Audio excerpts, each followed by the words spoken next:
Hello students, in last lecture we discussed about the mole concept. We discussed mole concept in terms of mass, volume as well as number of particles also. So here are few numericals based on the mole concept.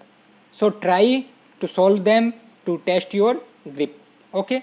Now today we are going to discuss about important topic also, that is empirical formula and molecular formula. So before moving to the topic, let us discuss some small topics which are related to the empirical formula and molecular formula. Okay. So first of all we discuss about the vapor density. First term is vapor density. Okay.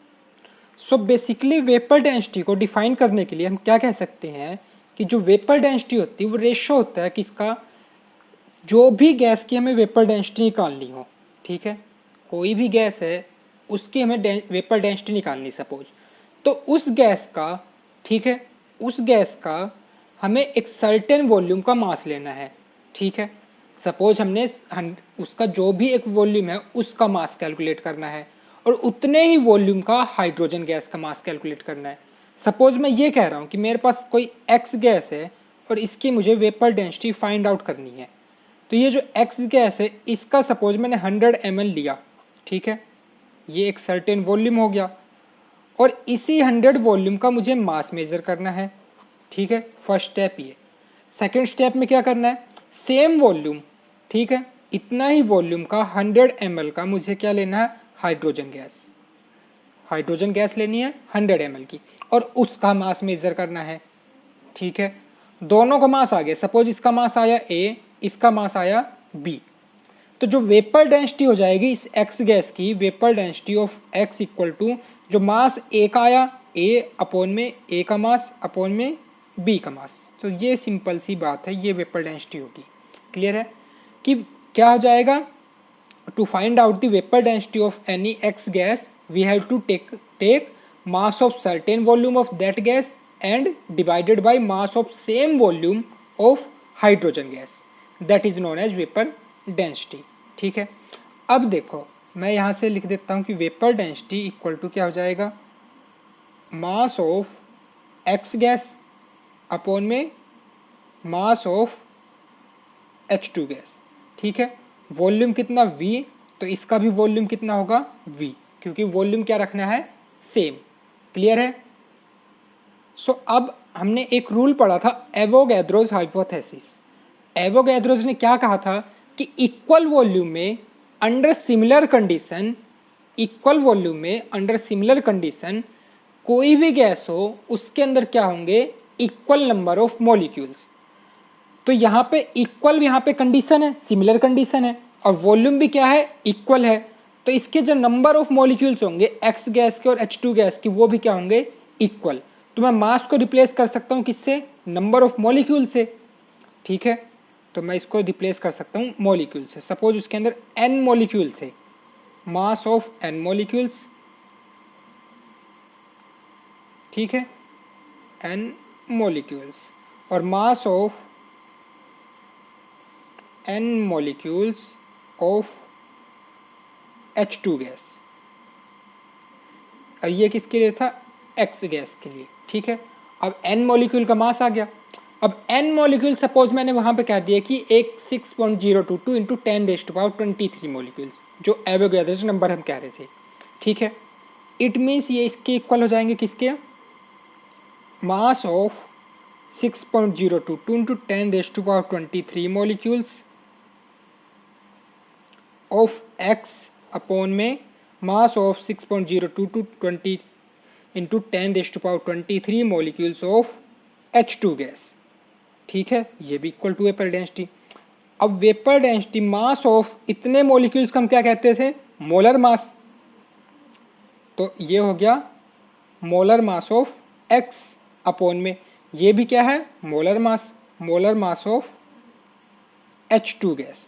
अब X gas का तो molar mass क्या होगा हमें पता नहीं, फिलहाल तो X गैस है क्या, बट H2 का तो मोलर मास हमें पता है कितना, 2 हाइड्रोजन है ना, दैट इज 2। तो यहां से हम कह सकते हैं vapour density equal to molar mass जिस भी गैस का निकालना हो अपॉन में तो ये यहाँ से फॉर्मूला आ गया कि vapour density equal to molar mass into molar mass divided by 2। ठीक है, तो यहाँ से मोलर मास हम क्या लिख सकते हैं, molar mass equal to vapour density multiplied by 2, vapour density multiplied by 2। So ये रिलेशन हमें याद रखना है। ठीक है, ये अभी एम्पेरिकल फॉर्मूला जब हम निकाल लेंगे मॉलिक्यूलर फॉर्मूला, उसमें ये यूज होने वाला है। क्लियर है, रिलेशन क्या है, मॉलिक्यूलर मास जो होगा equal to vapour density multiplied by 2। Clear. So अब हम बात करते हैं next topic, that is percentage composition. ठीक है, हमारा नेक्स्ट टॉपिक है परसेंटेज कॉम्पोजिशन। परसेंटेज कॉम्पोजिशन, तो यहाँ पे काफ़ी कुछ नाम से क्लियर है कि जो भी कंपाउंड होगा, सपोज मैं छोटे से मॉलिक्यूल से लेता हूँ, सपोज CO2, ये एक CO2 कोई मॉलिक्यूल है। अब इसके अंदर मुझे परसेंटेज कॉम्पोजिशन, ये कॉम्पोज किससे हुआ है, कार्बन एंड ऑक्सीजन से। इट मीन्स इन दोनों की जो परसेंटेज कॉम्पोजिशन आएगी टोटल कितनी आनी चाहिए। ऑब्वियस सी बात है, इसके अंदर दो ही टाइप के यहाँ पे एटम्स हैं, कार्बन के और ऑक्सीजन के। ठीक है, तो इनका ओवरऑल सम अब कितना होना चाहिए, 100%। तो अगर मुझे इंडिविजुअल यहाँ पे कॉम्पोजिशन निकालनी है तो क्या कैसे निकालोगे, तो सपोज मुझे कार्बन की निकालनी हो। ठीक है, तो यहाँ से फॉर्मूला आएगा परसेंटेज कॉम्पोजिशन का, percentage composition of any element, किसी भी एलिमेंट का निकालना हो तो क्या करना है, mass of that element in given compound upon में molar mass of given compound. Clear है, तो परसेंटेज कॉम्पोजिशन जिस भी एलिमेंट की निकालनी हो तो कैसे निकालोगे, मास of that element in given compound and molar mass of given compound. तो अब यहाँ पे जैसे CO2 में मुझे कार्बन की निकालनी है, so percentage of carbon equal to mass of that element, means carbon का मास इस कंपाउंड में कितना है, एक ही एटम है कार्बन का, तो एक एटम का मास 12, तो ये आ गया 12। और मोलर मास CO2 का 12 plus 16 into 2 that is 44, 12 upon में 44 मल्टीप्लाइड बाई 100। तो ये इसकी परसेंटेज कॉम्पोजिशन आ गई। इसको सिंप्लीफाई कर लो, 11 4 से 25, तो इसके सिंप्लीफाई करोगे ये लगभग आएगा 27 8 के आसपास। ठीक है, तो ये परसेंटेज कॉम्पोजिशन आ गई किसकी, कार्बन की। ऑक्सीजन की निकाल लो तो क्या करोगे, परसेंटेज ऑफ ऑक्सीजन, ऑक्सीजन के कितने टोटल मॉलिक्यूलर मास, ऑक्सीजन का ओनली 16 इंटू 2, दो मॉलिक्यूल्स हैं और एक का 16, तो टोटल 32, और टोटल मोलर मास कंपाउंड का 44 मल्टीप्लाई बाई 100। तो ये है परसेंटेज कॉम्पोजिशन। क्लियर है, कुछ और एग्जांपल्स देख लेते हैं। जैसे एग्जांपल दिया है कि calculate percentage of hydrogen in H2SO4, hydrogen का निकालना है। ठीक है, H2SO4 में कितने हाइड्रोजन, 2, तो हाइड्रोजन का मोलर मास 2 और ओवरऑल H2SO4 का मोलर मास निकालोगे तो 98। ठीक है, तो 2 अपॉन में 98 मल्टीप्लाइड बाई 100। सल्फर के निकालना हो तो एक सल्फर का 32, तो 32 अपॉन में total molecular mass 98 multiply by 100। Okay, oxygen का निकालना हो, परसेंटेज ऑफ ऑक्सीजन, यहाँ से 4 oxygen 16 into 4 64। Okay, and overall molar mass 98 multiplied by 100। Okay, so यहाँ से ये इनकी परसेंटेज आ चुकी है, और ओवरऑल इन परसेंटेज को ऐड करोगे तो कितना आना चाहिए, 100%, because H2SO4 is made up of hydrogen, sulphur and oxygen only. So total हमने यहाँ पे हाइड्रोजन, सल्फर, ऑक्सीजन तीनों की परसेंटेज निकाल ली, तो तीनों का सम अप क्या होना चाहिए, 100%। It means we are right. Okay, अब जैसे यहाँ पे एक क्वेश्चन नेक्स्ट है कि calculate the water of crystallisation, percentage of water of crystallisation in sample of copper sulphate pentahydrate. तो यहाँ पे टोटल 5 वाटर मॉलिक्यूल्स हैं, तो इसका पहले इस कंपाउंड का विद हाइड्रेटेड मॉलिक्यूल्स इसका मोलर मास मेजर करना है विद हाइड्रेटेड। तो विद हाइड्रेटेड इसका मोलर मास काउंट करोगे तो टोटल आएगा 249.5। और अब यहाँ पे वाटर कितना है, एक वाटर मॉलिक्यूल का 18, तो 5 का 90।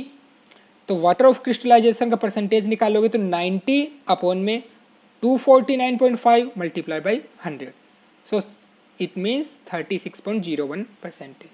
ठीक है, ये है परसेंटेज कॉम्पोजिशन। क्लियर है। सिमिलरली जैसे कार्बन हाइड्रोजन ऑक्सीजन का निकालना है इथेनॉल में, कार्बन हाइड्रोजन ऑक्सीजन।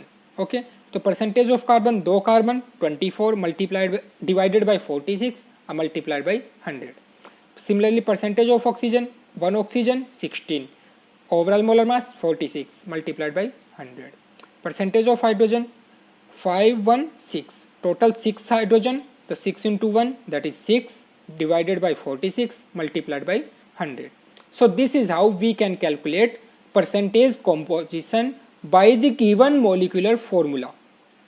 यहाँ पे हमें molecular formula given है और उससे हमने percentage composition निकाल दी। ठीक है, अब हमें इसका जस्ट रिवर्स करना है, क्या कि molecular formula हमें निकालना पड़ेगा। ठीक है, वहाँ से percentage composition given रहेगी। ठीक है, with the help of percentage composition we have to find out molecular formula and also we have to relate molecular formula with empirical formula। ठीक है, empirical formula को हमें molecular formula के साथ relate करके, तो with the help of molecular formula we have to find out empirical formula also। Simple सा topic है, कुछ भी नहीं करना है।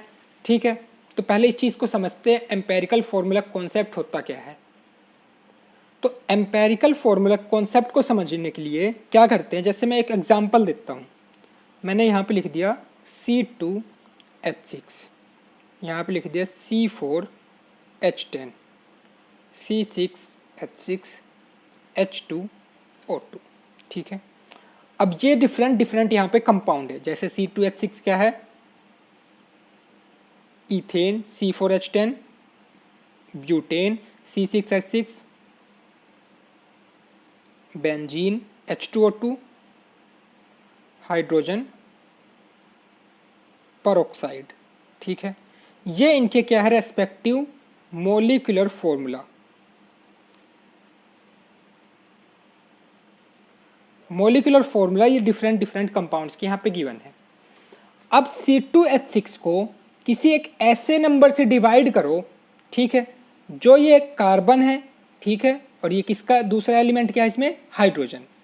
कार्बन और हाइड्रोजन दोनों के जो नंबर्स हैं क्या हो जाए, होल नंबर्स में ही रहें और ये इससे क्या हो, सिंपलेस्ट नंबर में यहाँ पे कन्वर्ट हो जाए।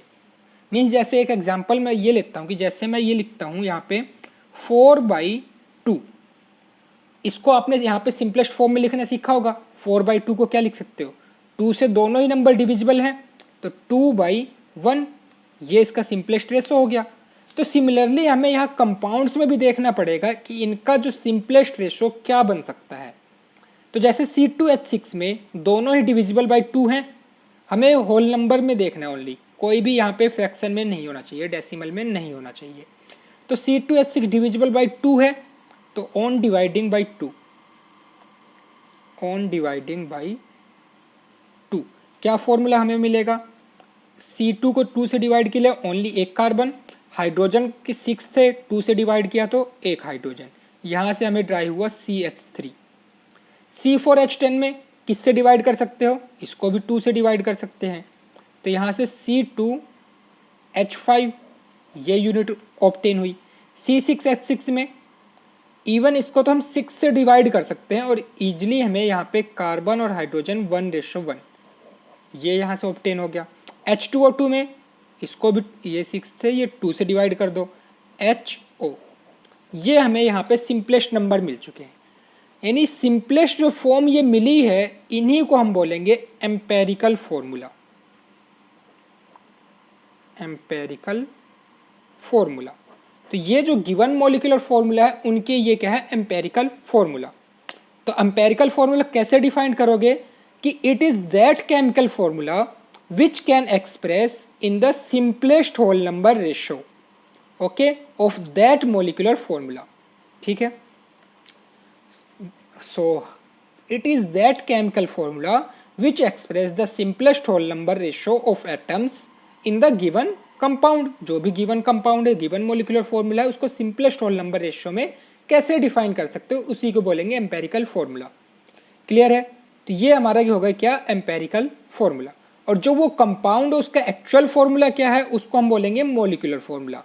जैसे इथेन है, इथेन का एक्चुअल फॉर्मूला क्या है, C2H6, तो ये इसका मोलिकुलर फॉर्मूला। और CH3 क्या है, इसका एम्पेरिकल फॉर्मूला। ठीक है, ब्यूटेन हो गया, ब्यूटेन का मोलिकुलर फॉर्मूला C4H10 और एम्पेरिकल फॉर्मूला C2H5। क्लियर है, तो ये इस तरह से एम्पेरिकल फॉर्मूला और मोलिकुलर फॉर्मूला होंगे। क्लियर। अब जब हम एग्जाम्पल की बात करें तो जैसे देखो C2H6, क्लियर, तो ये जो मोलिकुलर फॉर्मूला है इसकी हेल्प से इसका मोलिकुलर मास निकाल सकते हो।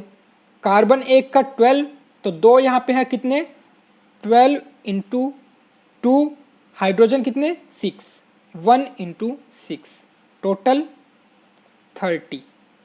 तो ये मोलिकुलर हेल्प से जो यहाँ पे 30 आया, ये इसका क्या है, मोलिकुलर मास।